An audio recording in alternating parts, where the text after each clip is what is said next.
Eh bien, bonjour, bonjour, bonjour. Nous voilà donc pour un cinquième entretien déjà. Allez, pour rappel, on va se représenter. Donc, je suis Thomas Dubrinquet, enseignant de yoga et yoga thérapeute. Je preste dans la province du Luxembourg, dans le sud de la Belgique. Et toi, Valérie? Bonjour Thomas, bonjour à tous. Je suis ravie d'être là aujourd'hui pour ce cinquième module. Euh, et moi, je suis donc Valérie Dussault, professeure de yoga et yoga thérapeute et j'exerce dans le nord de la France. Voilà. Eh bien voilà, ça c'est déjà une bonne chose de faire. Euh, Je me disais que ça me semblerait intéressant, hein, suite à nos discussions, qu'on revienne peut-être, qu'on s'arrête un moment sur les postures, sur la notion de posture. Et donc voilà, voir un petit peu la spécificité des postures dans le yoga, la place que ça occupe, ce que ça représente, ce qu'éventuellement les Yoga Sutras nous en disent. Je propose que tu entames cet entretien, Valérie, sur ce sujet. D'accord Thomas, merci de me laisser la parole. Euh, je vais partir des Yoga Sutras, si vous voulez bien, sans les citer précisément, puisque je ne serais pas capable de ça. Euh, Cela dit, la posture occupe une très très petite place dans les Yoga Sutras. Je crois qu'il y a 100, je sais plus, 140 aphorismes, quelque chose comme ça, ou 196. Et les postures, il y a trois sutras qui en parlent, deux ou trois. Donc c'est très léger. Et pourtant, ça occupe une place de choix dans les pratiques en tout cas telles qu'on les conçoit en groupe, en Occident. On reviendra là-dessus, je pense, plus tard. Alors, qu'est-ce que c'est qu'une posture? D'après les Yoga Sutras, la définition, c'est que le corps va être en tension, en équilibre entre un effort et la détente. Les deux doivent coexister dans une posture. Donc, pour faire simple, on va placer son corps dans une position particulière, être attentif à la position, et en même temps, il va y avoir un certain effort, mais qui ne va pas aller jusqu'à quelque chose qui va installer des tensions ou, ou surtout pas des douleurs. Et en même temps, on n'a pas de relâchement, puisqu'on est dans quelque chose qui est contrôlé, qui est maintenu. Et en même temps, dans cet effort, il faut qu'on ait assez d'espace pour installer une détente. Et cette détente, un des signes de la détente, il y en a d'autres, hein, mais un des signes que la détente est là, c'est qu'on va être capable, dans la posture, de maintenir une respiration longue, profonde, subtile.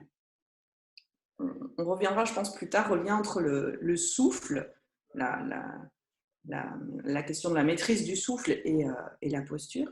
Mais en tout cas, dans la posture, on a ces deux aspects qui semblent opposés et qui en réalité euh, tendent à nous permettre d'avoir une certaine stabilité, un certain équilibre. Et c'est d'ailleurs le résultat que Patanjali met en évidence dans ces Yoga Sutras, c'est-à-dire qu'à un moment, quand on devient, euh, quand on arrive à maîtriser la posture, l'asana, on parvient, c'est le résultat, à maîtriser ces paires d'opposés. Donc c'est être dans une forme de stabilité intérieure, stabilité du corps, mais aussi, ça va plus loin, c'est une stabilité intérieure.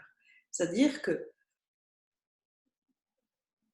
pour donner un exemple, une analogie concrète, c'est comme un arbre, c'est-à-dire qu'on va pouvoir rester stable même quand il y a des tempêtes. Voilà, on va pas bouger. On va rester solidement enraciné, solidement ancré dans la terre. Et c'est un des bénéfices, en tout cas tel que moi je le comprends, c'est un des bénéfices des postures. Voilà. Est-ce que tu veux ajouter quelque chose à ce propos-là, à propos de cette lecture un peu succincte, Thomas? Je pense qu'il n'y a pas grand-chose à rajouter, hein, je veux dire, pour ne pas aller trop loin, là, en tout cas dans l'immédiat.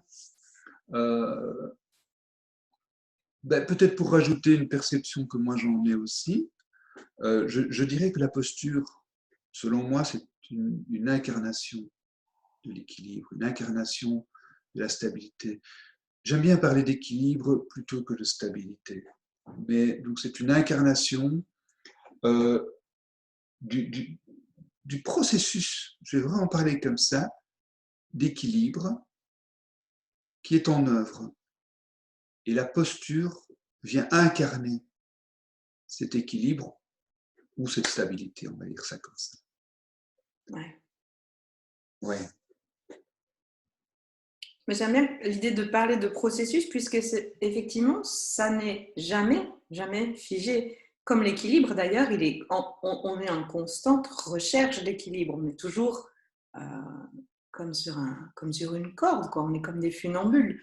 Toujours, on est en train de restabiliser les choses, quelle que soit notre posture, même quand on est simplement, et je mets simplement avec des guillemets, simplement dans une posture debout, la posture à laquelle on revient tout le temps, la posture neutre, samastiti, même là, on est toujours en train de se recentrer, de réajuster les choses, de vérifier que l'équilibre est stable.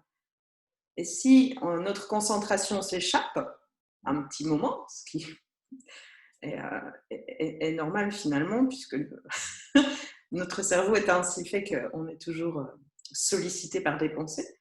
Si notre concentration s'échappe à un moment, on se rend vite compte que finalement, on n'a pas réussi à maintenir cette posture. On est toujours debout, mais on n'est plus forcément dans la qualité de la posture. Voilà. Tout à fait. Et Savastiti, tu en parles. Pour moi, c'est une posture très exigeante. Oui. C'est une posture, je trouve, entre guillemets, qu'on maltraite, hein, dans le sens où on ne lui donne peut-être pas l'attention qu'on devrait lui donner. C'est un petit peu la posture, dans la posture debout, la posture de départ. Et il suffit d'observer parfois les groupes. Voilà, c'est pour ça que je dis malmené, parce que je ne sais pas pour toi dans tes groupes, mais régulièrement, je dois ramener le pratiquant sur l'importance de cette entrée, de cette posture tellement exigeante, qui semble très simple, mais qui, moi, je trouve, très souvent aussi, révèle l'équilibre ou le déséquilibre intérieur. Ouais.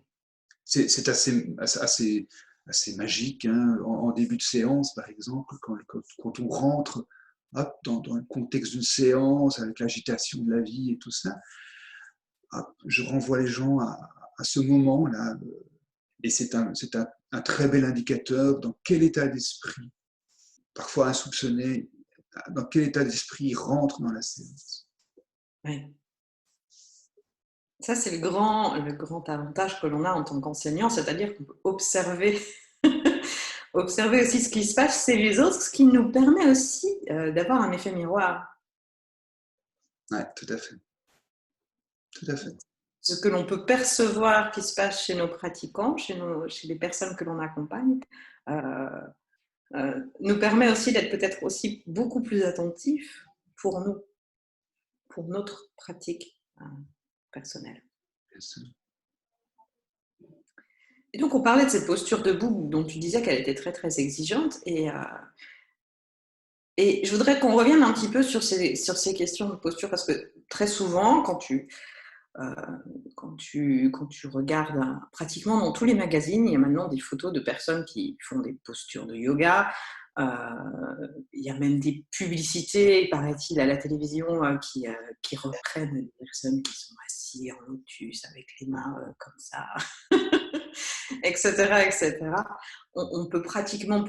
Le yoga est devenu un incontournable aujourd'hui et on voit partout des personnes qui font des postures. Donc, qu'est-ce que tu pourrais en dire? Pourquoi, à ton avis, c'est si visible?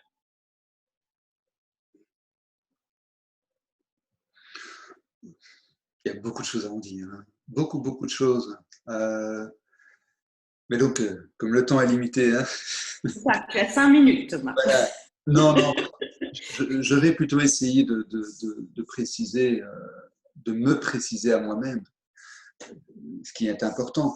Mais, mais je pense en tout cas, déjà dans une première chose, je pense que ça révèle clairement le déséquilibre de nos sociétés.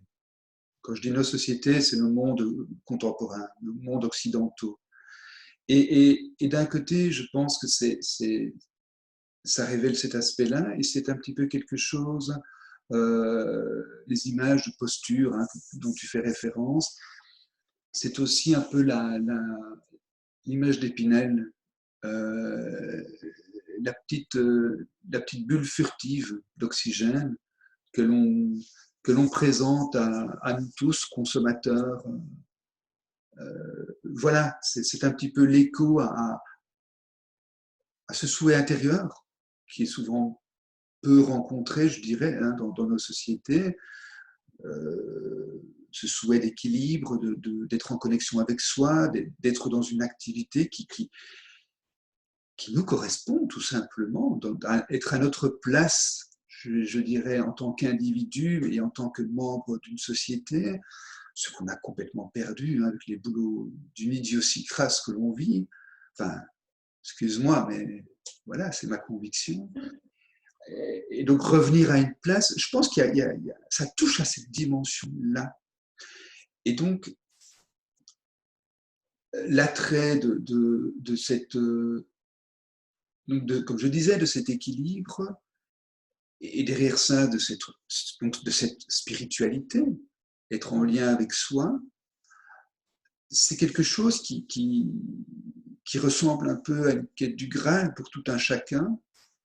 Et, et donc, c'en est devenu, bien sûr, décennie après décennie, c'en est devenu un bel objet de marketing, tout simplement. C'est aussi un bel objet, je dirais, une forme d'icône, donc avec un signifiant très clair pour tout un chacun. Tu parlais de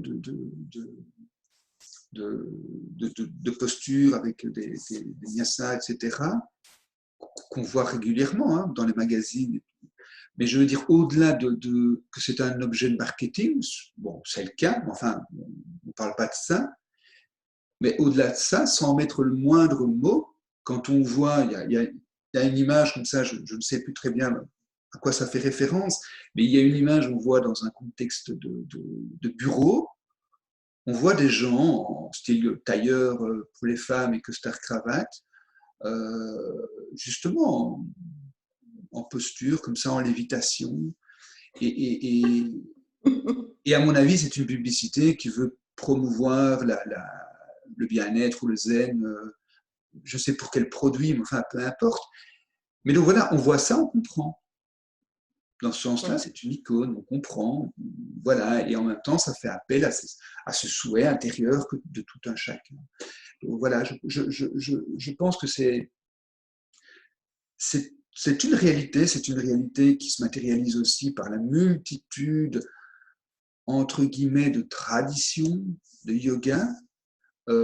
Ça demanderait tout un entretien et de longs entretiens par rapport à cette dimension-là, parce que c'est vraiment très questionnant. D'un côté, il y a une source du yoga qui ont peut-être une multitude de jets, mais il s'agit d'une source. Et quand on voit le développement de ces entre guillemets traditions, ça pose pas mal questions. Et donc, je pense aussi, ce qui est très important, je pense, c'est de pouvoir garder un fil conducteur. Mmh. Je pense à des enseignants, des praticiens de yoga qui, qui, qui, je dirais, s'inscrivent dans des approches fondamentales, traditionnelles, qui sont À clairement propos connectées à ce que représente le yoga, notamment au travers du Yoga Sutra. Tu disais? Mais je disais qu'à propos de tradition et de la façon dont, dans la tradition du Vini Yoga, on aborde les postures, je pense que ça pourrait être l'objet, en tout cas, du début de notre prochain entretien, puisque tes 5 minutes sont écoulées, Thomas. et, euh, et je pense Mais c'est que, très bien. voilà, on va pouvoir continuer la prochaine fois. Merci en tout cas, Allez, Thomas, de ces propos. merci. Merci à tous de nous avoir écoutés. Si vous avez apprécié la vidéo, si elle vous a intéressé, partagez-la parce qu'elle pourrait intéresser d'autres personnes. Et nous sommes ravis de pouvoir ainsi contribuer. À bientôt. À bientôt. Merci.